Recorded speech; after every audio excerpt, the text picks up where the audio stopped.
किती हलकं वाटत होतं मला, इतक्या वर्षांचं ओझं उतरल्यासारखं.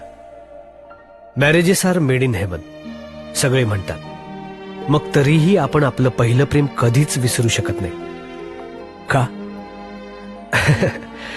कारण खूपदा आपण ते व्यक्तच केलेलं नसतं. ते व्यक्त केलं की त्याचं ओझं उतरतं.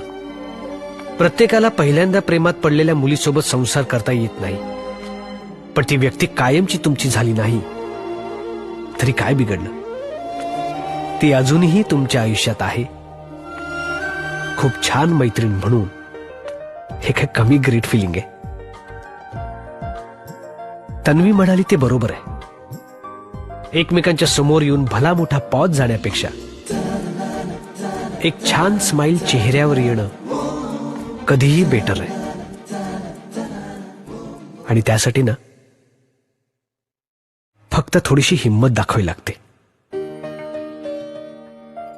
जशी आज मी दाखवली. इतकंच मला जाणून घ्यायचं होतं, बाकी काही नाही.